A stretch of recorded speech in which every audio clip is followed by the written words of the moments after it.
Hi, I'm Dan White, and I'm originally from North Carolina. I grew up in a small village in the eastern part of the state.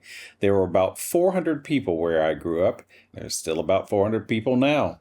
I'm an only child and grew up a lot with my mom because my dad traveled. She and I were really close. That's not the first time a gay person has said they were close to their mom, I'm sure.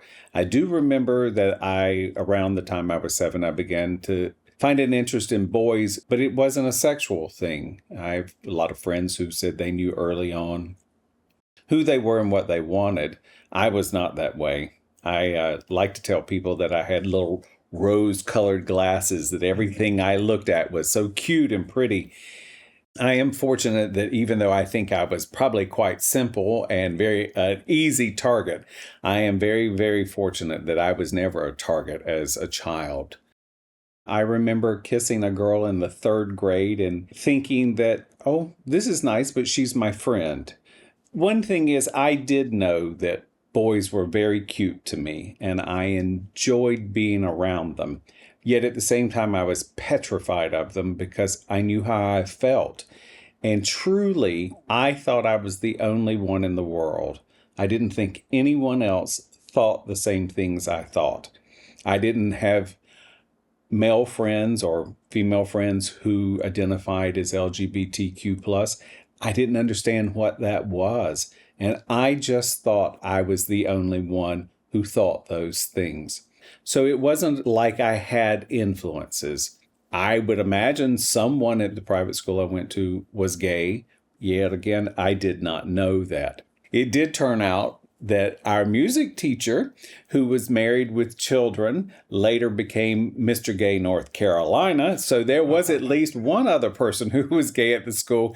He just wasn't out at that point. So while we were indoctrinated with religion, made to go to chapel every Monday in a shirt and tie, we were taught nice values, which I will give them credit, but we were also taught quiet discrimination. I remember one time in chapel, the minister said that Jews and Catholics were going to hell because they were different than the Baptists. The Baptists were the only way to go. I looked at that moment at him very different from that moment on because I knew something was wrong. Because I was sequestered, as I like to call it, being in private religious school, it did not give me the ability to make really close friendships with people. I had a lot of acquaintances, but I never had a really close friend growing up. Probably not until I went back to public school and high school, and then began to attract some people who were like me. Some of them already knew they were gay. And when a fellow who was my best friend at the time came out to me, I freaked out. And I was afraid that I was going to have to admit who I was. And as I said, I didn't understand it. So the fact that he had a grasp on who he was and where he was going hit me like a lightning bolt. I just simply wasn't ready for that. We did patch up the relationship and we remained friendly for years. But it's fun to know that I wasn't the only one. I just wasn't able to quite come to terms with it until I got to college. So one of the things that happened is that I couldn't understand why I was attracted to guys, but I knew that I was obviously attracted to them because I could pop a boner in a heartbeat. It was just, even in private school, I remember having to sit very consciously to make sure the boner wasn't poking out somewhere because hormones happen to everyone. And if you don't express those hormones, I think it becomes even more difficult. In the 70s, porno was a big part of Eastern North Carolina.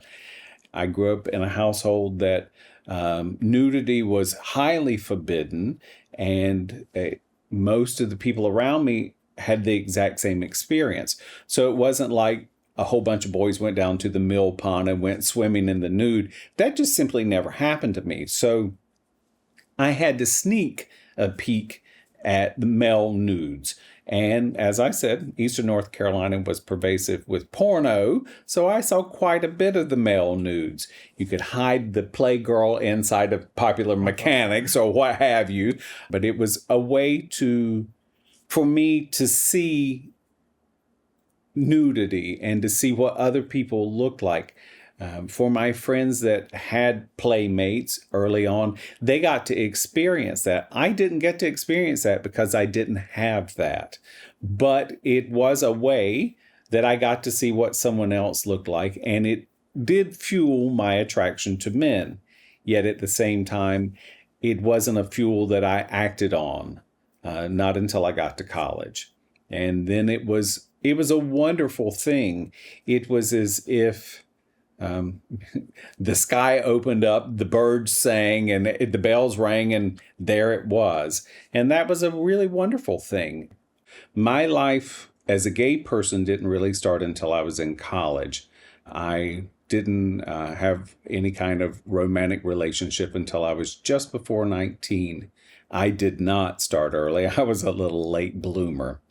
But then I tried to make up for it in my 20s, so I didn't want to miss anything. So a great thing, I went to East Carolina University for college. It was a freeing experience. My best friend from high school and I went to college together, the one that when he came out to me, I didn't do so well with it. He was dating a guy from Belgium who I thought was very handsome. And my best friend from high school thought that my roommate in college was handsome. So we had gone to dinner and I was ready to start rumbling a little bit. So I might have played footsie with my friend's boyfriend.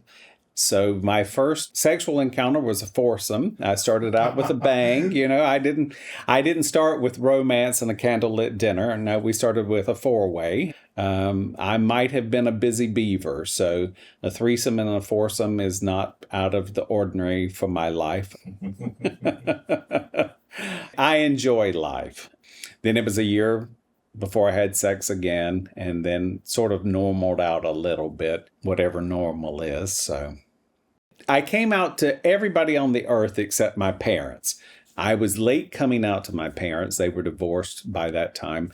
I was 32 when I officially told my mom, and I was 33 when I officially told my dad. They loved me. I'm so lucky that they loved me. So even though it was not easy to come out, I knew they loved me. Once I finished East Carolina University, I spun the globe. I studied 12 cities in the U.S. thinking, where should I go? And I chose to move to Miami. That's where I did not lose my Southern accent. When I grew up, I said, it's right bright outside in the sunshine, ain't it? When I got to Miami, my accent was very popular. And I learned to use that popularity to my benefit. It was a lot of fun. And I will tell you that sex was the easiest thing in the world in Miami. And I was 25 years old. I mean, come on now, let's be for real. 25 is very different than 60. I'm sure I could still pick a plum off the tree, but it was a lot easier back then. I do accounting for a day job. I've done it for 35 years now, I think it is. So at 60, you do the math. It's been a long time. It's been fun. Accounting has been a wonderful career for me, and I'm really, really good at it. And I charge a lot of money, just so we're clear. I am an independent contractor. I have 23 different accounting clients. If it's not working, shake their hand and move on, because I don't need to carry around a bunch of baggage at this point in my life. I feel like some of my religious upbringing, some of that rigidity is something that I don't need at this point in my life. I like life to be fun and easy. Laughter is important.